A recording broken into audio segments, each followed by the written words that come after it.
Hello, my name is Darryl Robert Schoon, and the topic I'm going to talk about today is 9/11 and the Federal Reserve. But before I get into this topic itself, I want to tell you a little bit about myself and how I came to have my own particular point of view about this situation, and how I came across what I eventually came across that has been so profoundly disturbing to me. In 2007, I spoke before a group to which I belonged. It was a private network called the Positive Deviant Network. And we met 4 times a year. The dues were $7,500 that first year. I think it eventually got to $5,000 a year. We met 4 times a year, and it was a very heady bunch of people, very interesting group of people. I presented on March 1st, 2007, my book. It was a report at the time. It hadn't been a book. It was a 148-page report on what I believed was a crisis about to befall the United States and the world economy. And this book was called Time of the Vulture: How to Survive the Crisis and Prosper in the Process. I presented this talk in March 2007, and the response of this group of, quote, out-of-the-box thinkers was not pleasant. You can imagine that if the dues were $7,500, $5,000 a year, the people in that room had quite a bit of money. And I got up there and told them that most of their assets were going to be worthless when this was all over. But there was things they could do about it. They didn't like being told that. They didn't like the news. And then they started reading the book. Here's the picture of that. Eventually, two months later, we published the book. We put it on the internet. And here it is. It was sold for, this copy here sold for $79.99 for a download. If you wanted a printed copy of the book, we sold it for $99. Now, you had a money-back guarantee, but nonetheless, that's what we charged for the book. Within 2 months of putting that book up, the website, www.survivethecrisis.com, had 93,000 hits. I mean, it had 10,000 hits from 93 countries. That's what it was in the first 2 months. All right? Now, I'm quite fond of this book for a number of reasons. One, it gave me a reputation in the field of economics. And two, I was able to say things that I really believed in. Now, I'm going to just show you something here in this book. This is on page... here it is. Let me show this to you. This is one of my cartoons. One of my favorite cartoons. This is on page 87. Okay? 87. Here it is. I think you can see it. Let me bring it up here on the screen. All right. There it goes. Okay. Okay, let me bring it down here. There you go. Can you see this? All right. It's a picture of a bank. The bank's called First Bend Over and Trust Company. And the little title at the bottom says, "We make money on the spread." Now, that's one of the things that I put in my book. All right? I got a sort of a big reputation across the world for this book. A year later, we put a website up, Dr. Schoon, www.drschoon, standing for Darryl Robert Schoon, not for doctor, on the web. And I became somewhat well known in matters of talking about economics, gold, et cetera, et cetera, et cetera. This group that I presented the report to had been started by a friend of mine from law school, Marshall Thurber. I had met Marshall at Hastings College of the Law in San Francisco in 1966. Marshall went on to become a multimillionaire in real estate. And it wasn't money so much where Marshall really made his mark. It was his thinking. Marshall loved to think about things. Marshall loved to see what was true. He loved looking at the world in such a way to see how it functioned. After he left real estate, he became very close to Buckminster Fuller. For those of you who don't know who Bucky Fuller is, he was world famous. He was a mystic. He was an inventor. He was a futurist. He invented the buckyball, the dome, all sorts of things like that. That's who Bucky was. And Marshall was very, very close to Bucky. After Bucky passed away, Marshall ran across the teachings of Edwards Deming. Edwards Deming was famous for having transformed Japan after World War II from a bombed-out shell of a country into the top industrial power within only a few years. In 1949, Demings was in Japan. 47, he was in Japan, and they found out that there was an American quality control expert in Japan at the time. He was there helping with the census, and they asked Deming to give them some advice on how they can improve their quality. When I was growing up, made in Japan did not have the same meaning it has today. Made in Japan was a pejorative term. It was like a piece of junk. Made in Japan today is like made in Germany. Edwards Deming was the one who transformed Japan. Americans know about him as the father of, quote, quality. Marshall became very, very close to Edwards Deming, and blah, blah, blah, blah, blah, blah, blah. Anyway, later on down the line, Marshall had the idea of starting this network called the Positive Deviant Network. He'd been studying something called networks, and he said he found out this is how ideas spread. This is how everything spreads, whether it's a virus, an idea, culture, music. When things take off, they spread through these networks. It hits one, goes on, and it keeps spreading. Well, at the same time Marshall was studying network science, it was a science at this time, he run across the concept of what he called positive deviance. And positive deviance, the way Marshall saw it, were people who were high achievers, and but they deviated from the norm. They were absolutely... They marched to a beat of a different drummer. And it was Marshall's theory that these were the people who held the thoughts, the keys to what was going to happen. All right? Not the people in the middle. The people in the middle merely kept the edifice going. They were the structure of the present time. But the new ideas, the radically new ideas, were always going to come from the edge, make their way to the center, and they were going to come from people that Marshall called positive deviants. So in 2005, Marshall decided to put some of the people he knew together, because he knew a very high-octane crowd, and form a network of positive deviants and see what happened. So in 2005, my wife and I, Martha, we got a phone call from Marshall asking us to join this group that he had together. He said we were among the most deviant people he knew. Now, why Marshall would say that is that he'd known me since 1966. Marshall graduated from Hastings Law School. I did not. That first year at Hastings, I took a hit of acid, and I was out of there within a year. All right? The next year, instead of being in law school with Marshall and the rest of my friends, I was running the food concessions at the Avalon Ballroom in San Francisco. This was the hippie haven in San Francisco. Janis Joplin, the Grateful Dead, Big Brother and Holding Company, Quicksilver Messenger Service. And I was there with my food concession on Thursday, Friday, Saturday, and Sunday nights, right in the middle of the hippie subculture. In 1969, when the law school class that I belonged to was graduating, I was in San Francisco County Jail for possession and sales of LSD. The LSD were red tabs, white tabs, and blue tabs with peace signs on them. Eventually, down the line, I got presidential invitations. I was in China in 1976. I was in a number of things happened to me. And in 1985, I was arrested by the Drug Enforcement Agency for trafficking. I call it I was doing it. People ask me what I was in prison for. I say, well, it was a traffic violation. And it was, but it was really for drug trafficking. And I got a 7-year sentence. I emerged in 1992, and for some strange reason, which I now know, I began studying the economics. I began looking at the Depression. And so in 2005, when Marshall decided to put this network of positive deviants together, he asked Martha and I to join. And we did. 2 years later, one of the other positive deviants there was a man named John Body. John Body had made his mark as a man in finance. He was a bond trader. Credit Magazine, which is the magazine, the industry magazine for bond traders, had put John in its Bond Traders Hall of Fame in 2006. He ran a proprietary multi-billion-dollar hedge fund for Credit Lyonnais in London before he retired. When I met John, we were both members of the original Positive Deviant Network, and I had found out that not only had he made a lot of money, in 2006, 2005, John was worried about the economy. And very few people were at the time. I had been worried about the economy since 1990s. All right? So I decided to have a conversation with John. I started to put my thoughts together.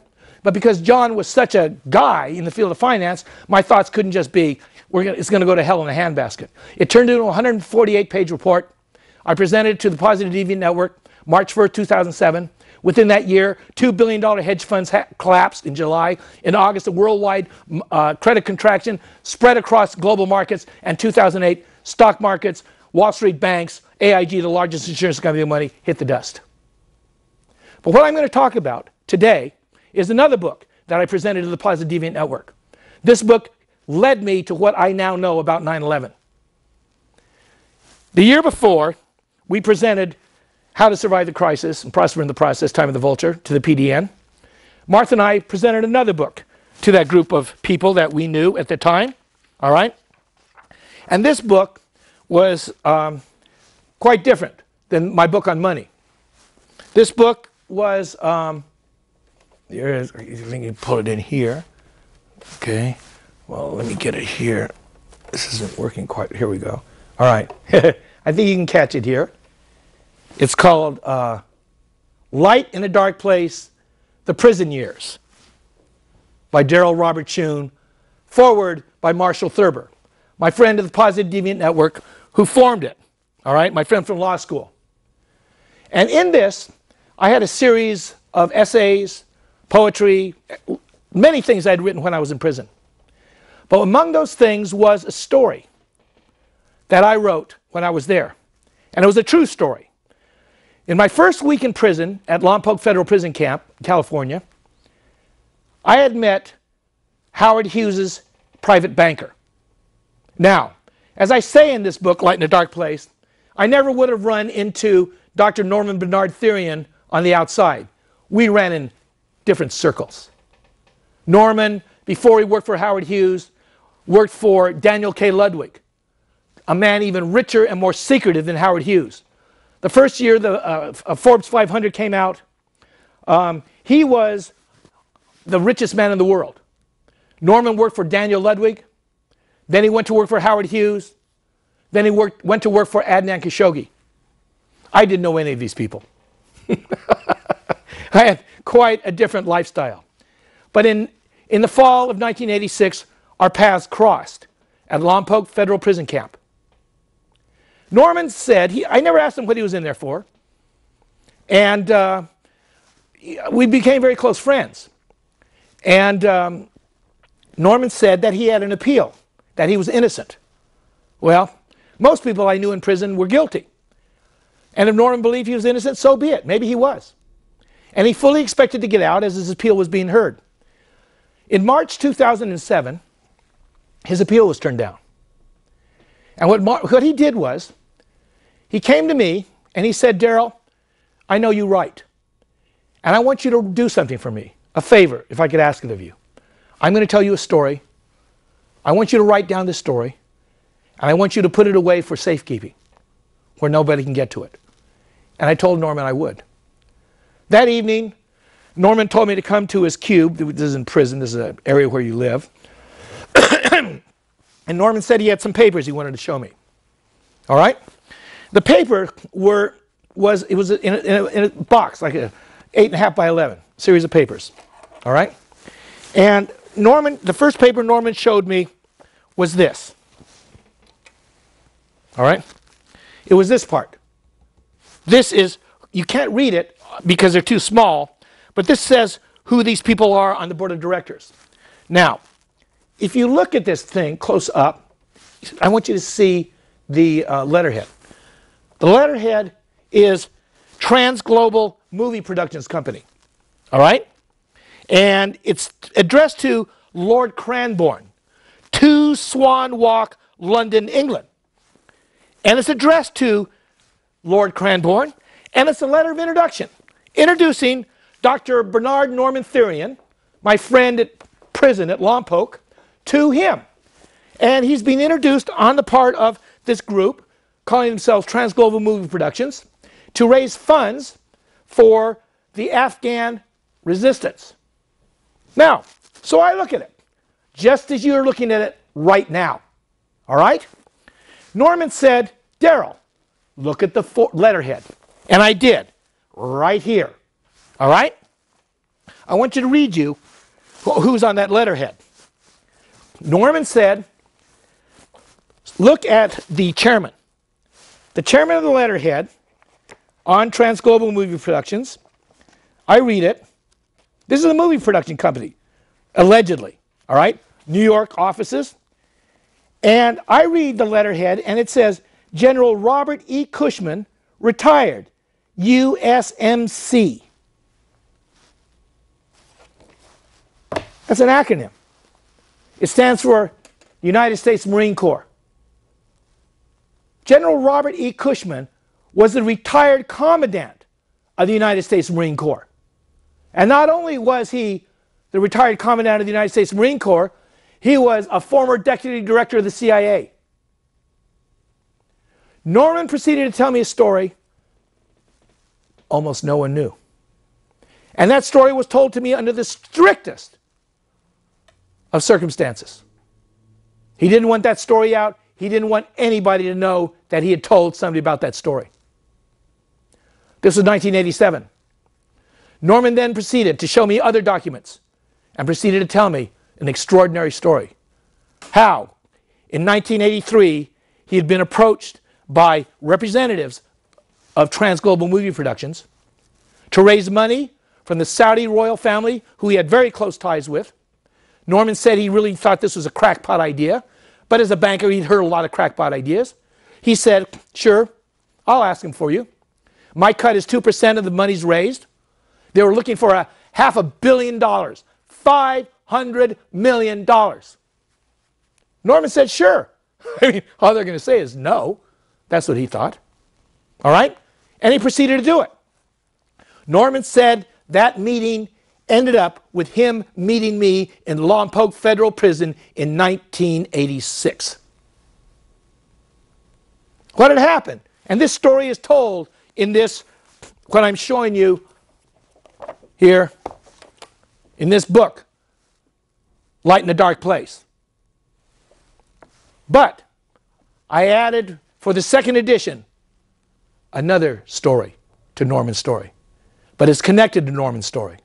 There I was in prison. He told me this whole story about how he'd been approached by this quote-unquote movie production company headed by a deputy director of the CIA, ex-head of the United States Marine Corps.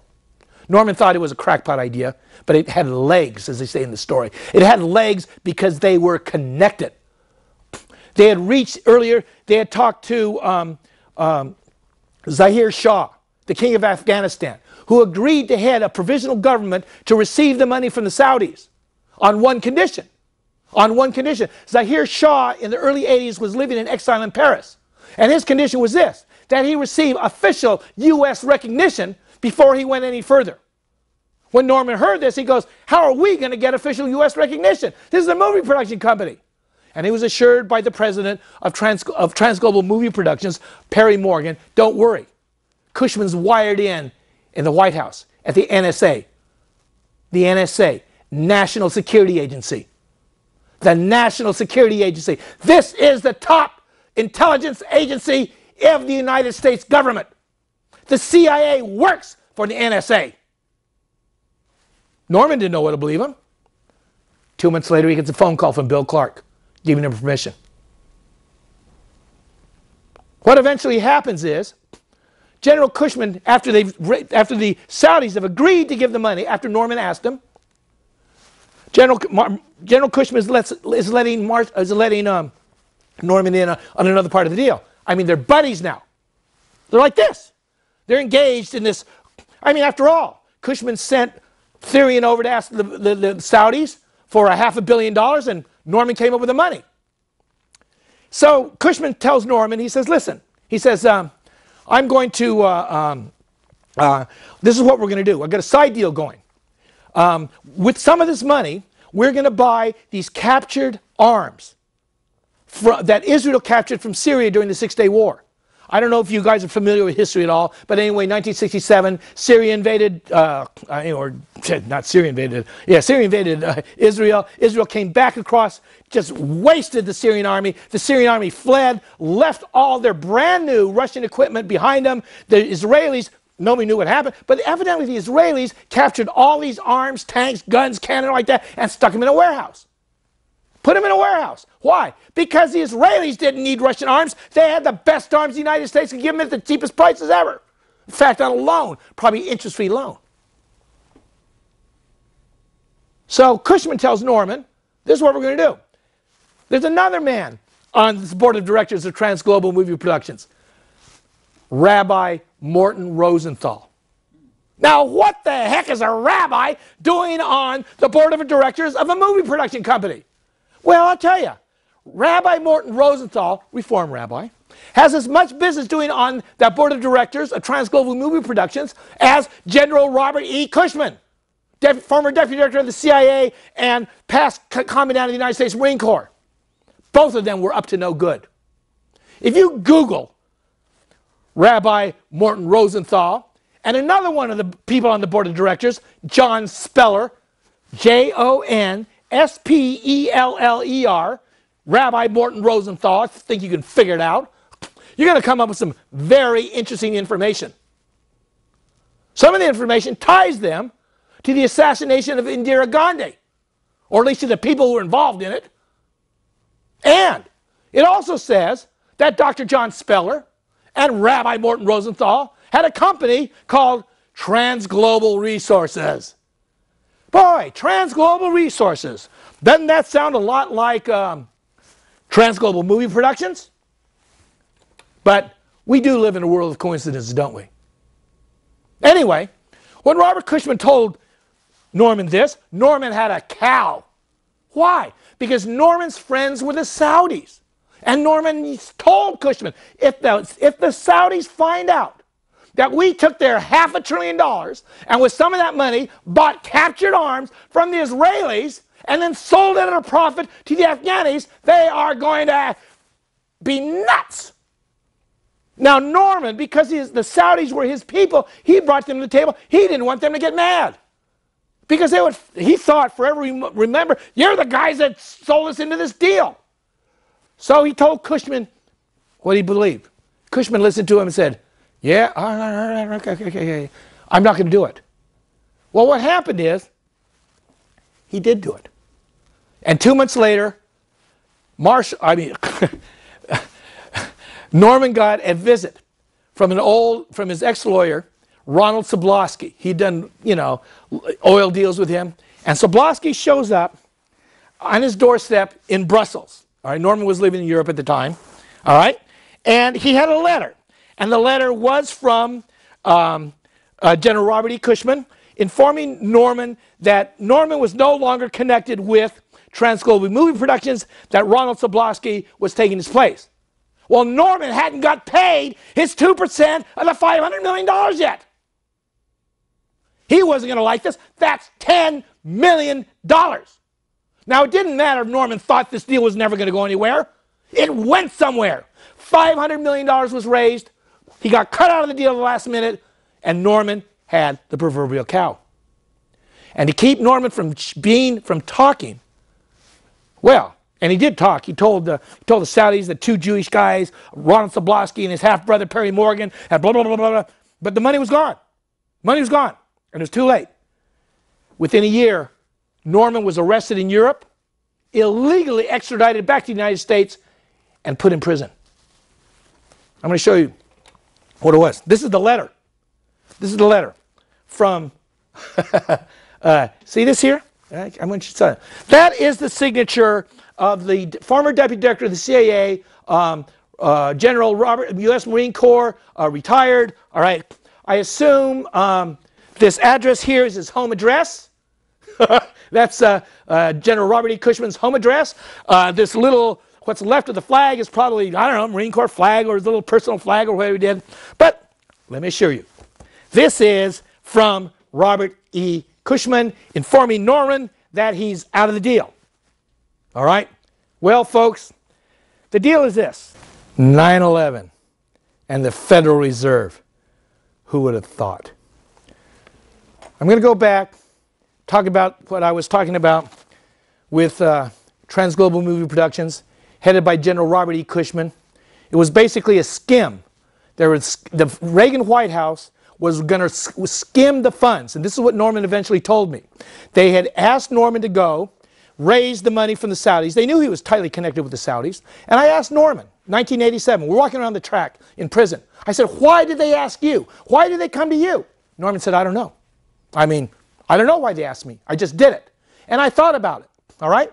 And I thought, these people, they were the top people in the United States, politically, militarily. General Robert E. Cushman, NSC. William Wilson, another boy in this, was the closest friend. He was like Ronald Reagan's B.B. Rebozo, you're going to find out. All right, if you stay with this story. They could have had the Saudis, with one phone call, put that money and given it to them to give to the Afghanis. All right, to help fight the Russian oppressors in Afghanistan in 1983. Instead, they approached a private banker, Norman Therian, using a private company, Transglobal Movie Productions, to ask the Saudis for the money. And I came to the conclusion they did it because the Reagan administration loved privatization. Oh, privatization, wasn't that their big deal? And they figured that as private citizens, with a private company and a private banker, they could raise the money from the Saudis and skim it legally. Well, they got some real bad advice, because it doesn't make it legal. There's a criminal conspiracy to evade the intent of those laws, and even the lawyer who gave them the advice could well be part of that criminal conspiracy. Nonetheless, that's what they did. Norman was on his way to collecting his $10 million until he lost his temper when he found out that Cushman, through one of the Transglobal board members, Rabbi Morton Rosenthal, had arranged for a sale of those arms that the Israelis had captured from the Syrians. Flipped out. They kicked Norman out of the deal, and 1 year later, Norman found himself in a prison in the United States. Well, I did some checking with some of the people on this story. I want to show you something else here. Where we have right here, I showed you here, this was that letter that General Cushman had sent with Ronald Soblosky, Norman's old partner, informing him that, Mr. Therian, you're no longer a part of the deal. You can kiss your $10 million fee aside. You're out of the deal. Sorry, and we'll see you down the line.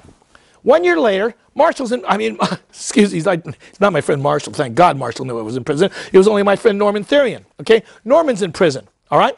I do some checking, and I come up, and I run a thing on Ronald Soblosky. That is the guy who Cushman replaced Norman with. Now, I'm going to show you something here. This little piece of paper, all right? This little piece of paper here, where it's coming here, is from the Jonathan Sharfin files, okay? Jonathan Sharfin was the national security advisor in the Reagan administration. He was Reagan's lawyer. He was a lawyer for the NSA, the top intelligence agency in the United States. I found this. Now look down here. All right? This is some of the stuff that he was going through. His litigation files, clemency pardon, International Court of Justice, meeting on the Nicaraguan world case, the Marco civil lawsuits, Washington Post, USA versus Poindexter, blah, blah, blah, blah, blah, blah, blah, blah. And then I want to show you what's down here at the bottom is U.S. versus Ronald Soblosky. Farm loan scheme. Exactly the frame that they used to nail Norman Therian. What the hell is the National Security Advisor attorney handling a farm loan, white-collar, little piddly case for the National Security Administration? Maybe it's a different Ronald Soblosky. Maybe it's another farm loan scheme. I don't know. I could be wrong. I could be wrong. I don't think so. But what happened here is this. Norman's in prison. He tells me this story. And he said he's going to try and get out of prison by telling the Republicans what he knows, by threatening to go to the press. And he writes them. He writes a very high-ranking lawyer in the Republican Party who knew him. All right? He knew who Norman was. He knew Norman ran with the big boys. And he knew Norman's story was true. And he sent him a letter that he addressed to Otis Chandler, publisher of the LA Times, saying, Dear Mr. Chandler, you have some information about the Iran-Contra affair, so do I. I was involved with some of those people. I'd like to give you some information. I thought, great, Norman's going to go expose this whole can of worms to the press. Norman was smarter than that. He knew the press was already on the side of power. The press would never do anything about that. He did it to blackmail the Republicans. He sent it to a high-ranking Republican lawyer saying, listen, I'm thinking of sending this letter. He immediately gets a phone call, says, don't do anything, we're going to be there. He shows up, Norman tells me this, Norman's excited, he thinks he's getting out of prison. He shows up with two people. One is related to Paul Laxalt, at the time running for the President of the United States in 1988 on the Republican ticket. And he shows up with a relative of Orrin Hatch, ranking senior senator from Utah, the Republican state. And they're there. And they're there to find out what Norman's going to do. And Norman tells a story. And they look at him and go, what do you want? Norman says, I want justice. I want out. They said, don't say anything. Just sit here. We'll get you out. Norman came back. I saw him that afternoon. He was happier than the pig in shit. I'm getting out. You'd be happy too. Unless he knew who he was dealing with. Weeks went by, few phone calls. A few months went by, Norman gets a phone call. We talked to William Wilson. He said, nobody will believe him. And you know what? Even if people did believe him, nobody would print the story. Because I tried to. Norman left prison. I had the story. I had those documents I just showed you. So I sent copies eventually to the LA Times. I mean, after all, this is Otis Chandler. Could have gotten to him. I sent him to Bob Woodward. Oh, Bob Woodward, the guy who exposed, what was it, Watergate? Yeah, the big expose guy. Wrote a book on Reagan. I had this information. He'd be interested. Nothing. Bill Curtis, A&E, reports. Nothing. When I got out of prison, I went to see the staff. I went to see Dianne Feinstein. I'd been to China with Dianne Feinstein. I knew the guy who I told the story about. And as I told him the story, I could see him fading. I knew they didn't want to touch it. Nobody wants to blame the powerful. Now, what has happened in the meantime? I mean, in the meantime, I found something else out. And I found it out because of a very strange coincidence. And it ties to 9/11, and it ties to the Federal Reserve Bank. And this is the story. When Norman told me what had happened, I'm in prison. You know, I mean, you don't have access to a lot of information. You can't phone up people and say, is this guy full of shit? All right? No, you can't say that. It doesn't work. All right? Norman had told me this extraordinary story, $500 million, you know, he, blah, blah, blah, blah, blah, blah, doesn't matter. Details. This story would never know. Except in 1987, I'm sitting there in prison in Lompoc Federal Prison Camp, and I'm reading the newspaper. And they said that they had just found the Iran-Contra money. Now, I know some of you remember what the Iran-Contra money was. It was an illegal arms deal run out of the Reagan White House. They had found the money. And the money was in a secret CIA Swiss bank account, commingled with $500 million of Saudi and U.S. money meant for the Afghan resistance. Now, when I looked at that article, you know, a lot of people read that article. That was probably AP, UPI, you know, all over the United States, in the world. Oh, look, they found the Iran-Contra money. To me, I didn't give a damn about the Iran-Contra money. I focused in, holy shit, $500 million, the money Norman told me about, the money Norman said he raised from the Saudis, the reason why he got kicked out, and the reason why he's in prison. It's damn true, and there it is. This is 1987, 25 years ago, folks. But what goes around comes around. It's taken 25 years. And let me tell you what happened. That article said the money was in an account controlled by an Israeli-Swiss businessman named Bruce Rappaport. I didn't know who Bruce Rappaport was. Never heard of him before. You know? Never heard of the man before. But I never forgot the name. And last year, in September, I'm reading an article posted on Veterans Today involving 9/11, involving another intelligence operative from the Reagan era, Lee Wanta. And I'm reading this article, and it mentions the name of Bruce Rappaport. Bruce Rappaport. I knew that name from 25 years ago, reading the newspaper in prison after this amazing story told to me by Howard Hughes's former banker. So I Googled the name. You might want to do it yourself. It's in my book. Bruce Rappaport was the owner of the Bank of New York. And the article went on to talk about 9/11 and what part the Bank of New York played in 9/11. And it played a critical role. It wasn't the driving role in the events surrounding 9/11. The scenario was far bigger and far more hidden. It was just one of the pieces that had floated up to the top. During 9/11, and shortly after that, the Wall Street Journal wrote an article saying some very suspicious things have been happening. The Bank of New York is over its account over $100 million on certain of those days. Something fishy is going on. Now, the source material for this information was this. Collateral damage, U.S. covert operations, and the terrorist attacks on September 11th, 2011. All right? What I want to show you is on that part of that, where is this here? It should be here. Okay. We have another information. No, we don't. Is, boy, I don't have it. Sorry, folks. Well, it is here. It's the name of where, I really do want to show it to you here, because two names come up together.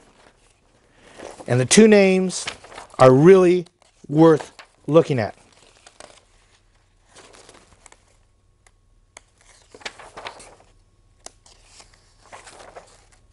Here we are.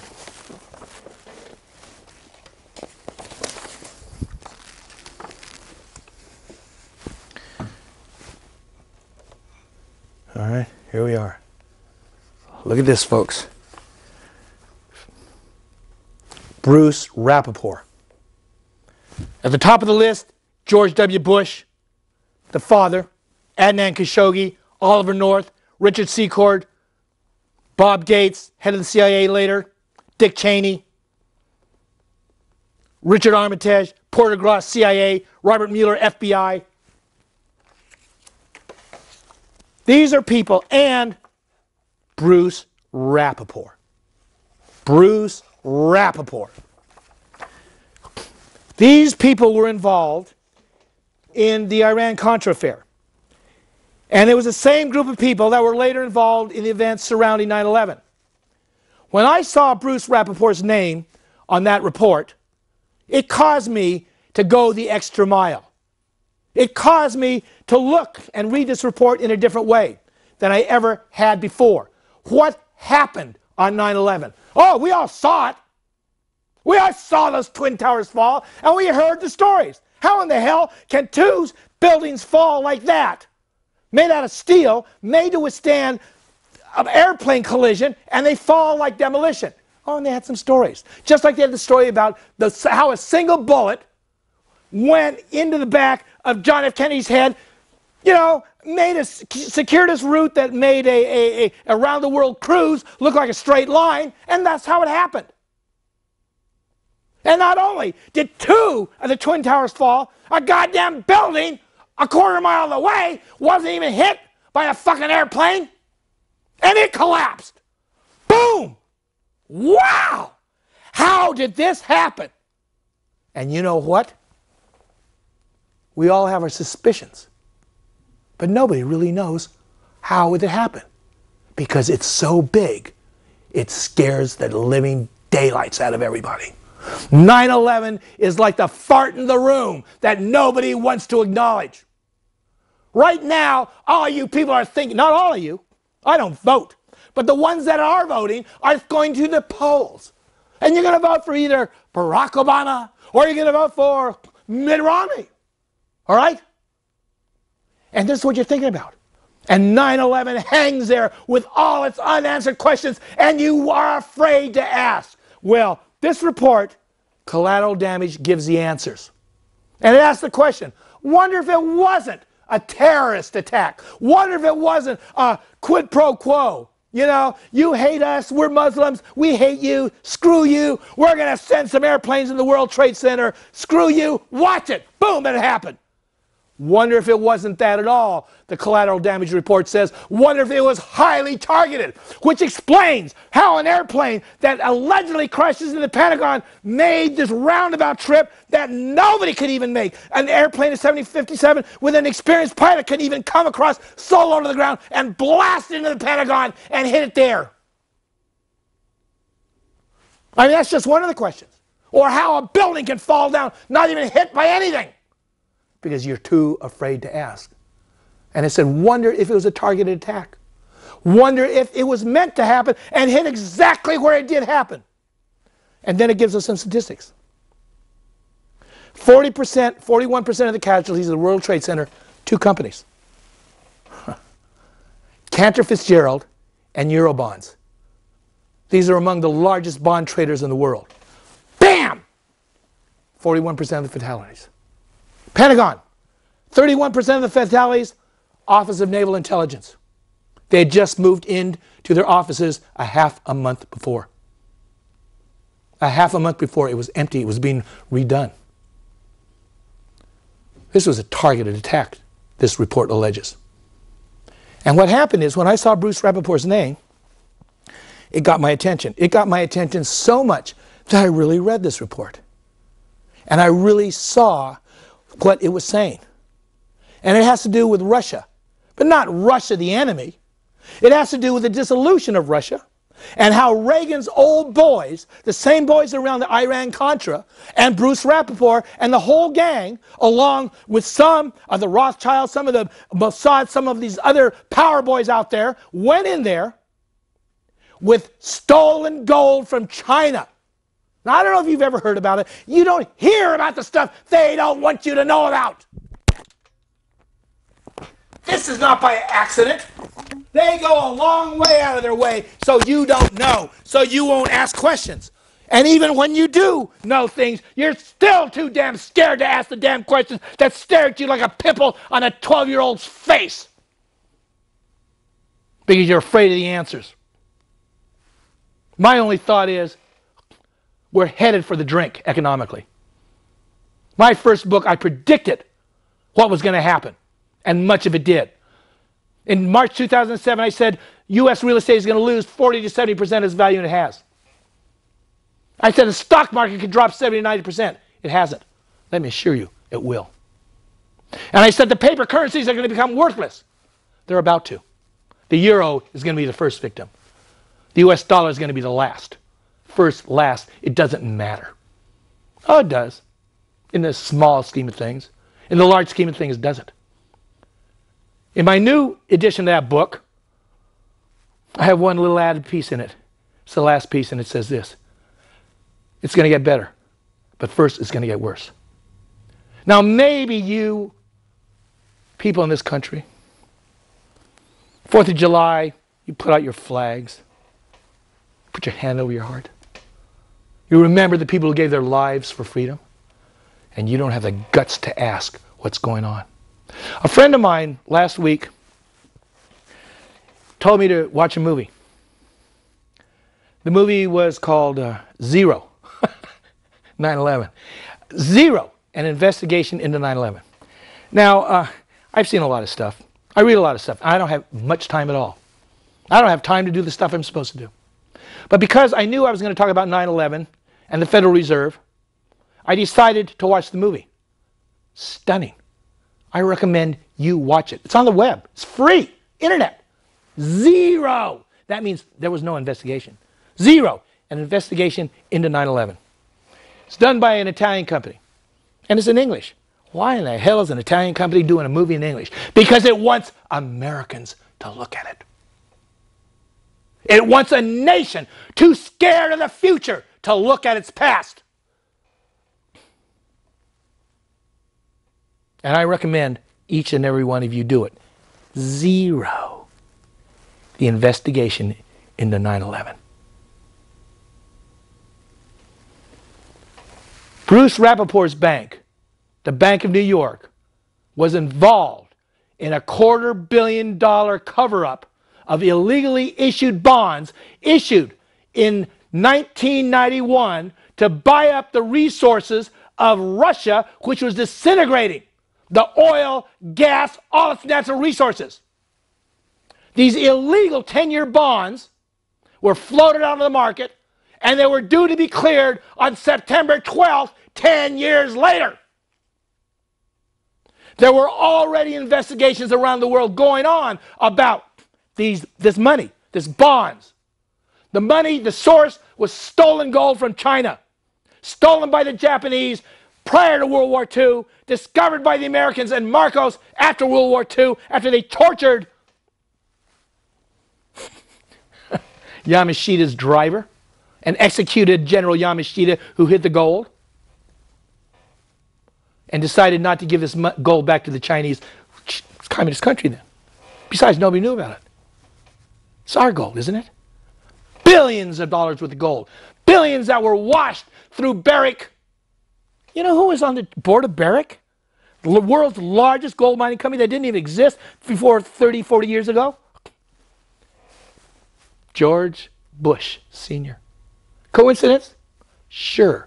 Just like Ronald Soblosky, it was a coincidence that Ronald Reagan's attorney, NSA, looked into a crappy little white-collar fraud case for the National Security Agency. Yeah, it's a coincidence. Put your money on it, because your money is on it. Your money is on it right now, and it's going down the drain. Bruce Rappaport's bank was engaged with the Federal Reserve of New York, the branch, in washing $250 million. The Federal Reserve suspended reporting requirements and was suspended for the first time in its history the need to have a paper trail for bonds. Coincidence? Yeah. Coincidence like Building Number 7 collapses with nothing happened to it. Coincidence that Jonathan Sharfin, the National Security Agency, takes a personal interest in a white-collar scheme involving a Ronald Soblosky. Coincidence? Yeah. Like General Robert E. Cushman, retired United States Marine Commandant. Commandant!